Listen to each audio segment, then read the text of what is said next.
Welcome sa Durs TV. Kung interesado ka sa ganitong news, huwag kalimutang isubscribe ang ating YouTube channel. Maraming salamat! Welcome po ulit sa ating panibagong update tungkol sa Kim Pao. Ihahatid ko po sa inyo ang pinakabago at pinaka-latest na mga kaganapan tungkol sa kanila. Kaya naman kung hindi ka pa subscriber ng ating channel, pindutin nyo na ang notification bell para lagi kayong updated sa mga balitang trending at napapanahon. So ayun, welcome back again sa ating YouTube channel mga kakimpaw. And for tonight's video nga, pag-uusapan po natin ay tungkol sa mga importanteng ganap kina Kim and Paolo Avellino. At tunahin na nga natin itong nangyari pong interview kay Kim and Paolo Avellino dito po sa California. So, in-interview po sila mga kakimpaw ng mga may lahi doon.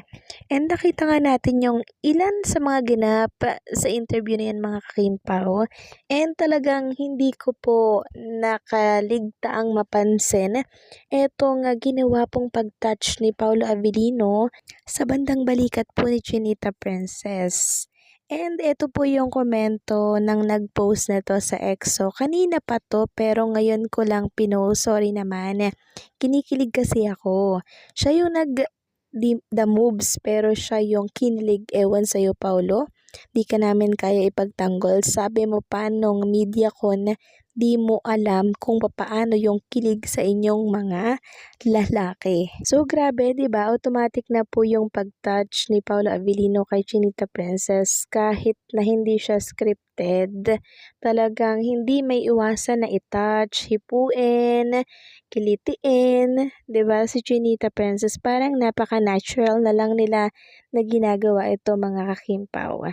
Samantalang, pag-usapan naman natin itong pinag-uusapan dito po sa X na mas maganda daw po yung hindi daw umamin muna sa relasyon itong si Kim and Paolo Avellino. Sabi ng isa dito, mas na-appreciate ko yung showbiz reporter columnist gaya ni Ray Pumaloy at Dondo na hindi pinipilit ang Kim Pao na umamin sa mga kung anong status ng relationship nila. Ewan ko ba kay Ogie Diaz or OG Diaz kung bakit atat na atat umamin sina Kim Chu at Paolo Avellino porque may source daw siya. So, yung nag-comment dito sabi niya, kung aamin man ng Kim Pao na sila na mas mainam na after na maipalabas ang movie nila at kung hindi man sila amin, hindi ako magtatampo as a fan dahil igib ko na sa kanila yung privacy. Deserve at right ni Kim Chu at Paolo Avellino yon. Also, kita naman sa love language nila. So, ito po yung lagi kong sinasabi sa inyo mga kakimpaw kahit na love ko po si Kim and Paolo Avellino, 'di ba? Talagang sinasabi ko na wag na muna silang umamin, 'di ba? Dahil mawala po yung excitement ng mga fans nila.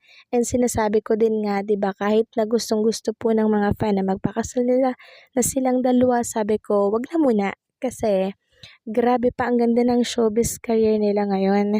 So, mag-aantay muna yan sila ng ilang years bago po sila mag-settle down. Samantalang, sinusulit po talaga ni Kim and Paolo Avellino ang quality time nila dito po sa Los Angeles, California. So, may event din sila at the same time po mga kakimpaw ay na-enjoy po nila itong oras nila dyan sa ibang bansa. So, nakita ko nga po itong picture ni Chinita Princess. So, talagang enjoy na enjoy sila ni Paolo Avellino dito. And sino pa nga ba ang photographer na kukuha niyan? So, walang iba kundi po si Paolo Avellino. Sabi nga dito nang nag-post, alam natin si Pao ang photographer, syempre. Yes, lagi po si Paolo Avellino ang kumukuha po ng shot kay Chinita Princess. And meron tayong patunay at pruweba dyan. So, sa next update natin, ipapakita ko po sa inyo kung ano yung nakita natin. Pero bago yan, isi-share ko muna sa inyo itong nakita ko na naman po na post dito sa X or sa Facebook. Sabi kasi dito, noong #1 bashers nitong si Chinita Princess. So, ginagamit niyang pangalan is Janine. Alam naman natin na ito po ay fan account lamang po ni Jay. Okay? Hindi po siya mismo si Jay. Sabi niya dito, ako pala yung sinayang mo. Sabi nga ni Inay Maricel Salinlang kay Alex, nasa kama ka na, huwag kang lumipat sa sahig. pero si Paolo Avellino lumipat daw sa sahig. So ang pinapatamaan niya dito mga kakimpaw ay si Chinita Princess. So ang nalaglagan daw po ni Paolo Avellino ay si Chinita Princess. Parang baliktad no mga kakimpaw.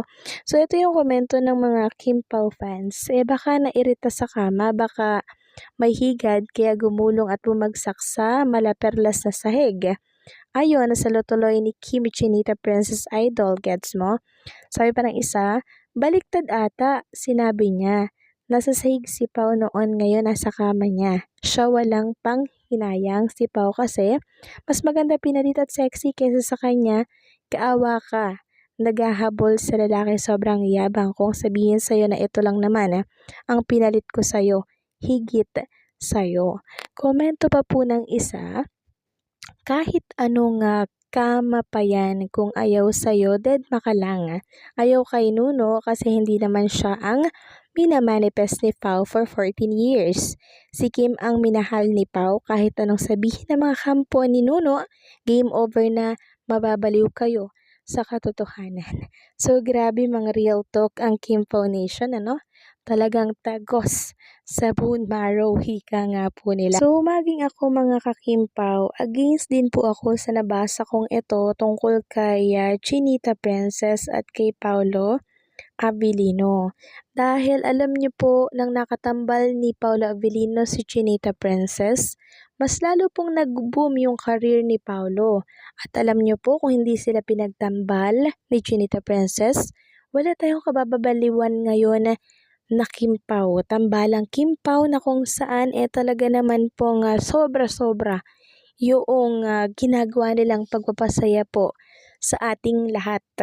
Kaya naman masasabi kong baliktad po talaga yung sinabi ng bashers na to. Number 1 bashers ni Kim and Paolo Avellino. So maging masaya na lang sana siya sa tinasamasa po ni Kim and Paolo.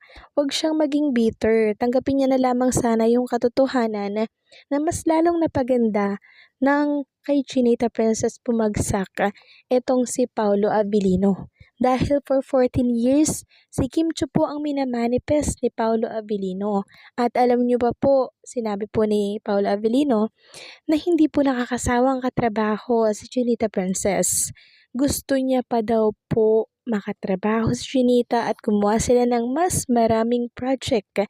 Si Kim Chiu lamang ata ang kanyang sinabihan nito. Pero yung mga naging fast lady niya, umaabot lang ng 2 beses niyang makatrabaho tapos wala na. Pero kay Chinita talaga, andun po yung chemistry mga kakimpaw Kaya hindi siya nakakasawang katrabaho. Hindi siya nakaka-boring katrabaho. Dahil syempre, masarap katrabaho si Kim Chiu. So, supalpal po itong nag-idolize kay Jay. And baging si Jay na din dahil nireltalk siya ng mga fans ng Kim Foundation. So paano mga kakimpaw, hanggang dito na lamang po ang update natin. Maraming salamat sa patuloy na pagsuporta. And don't forget to like, share, comment, and subscribe.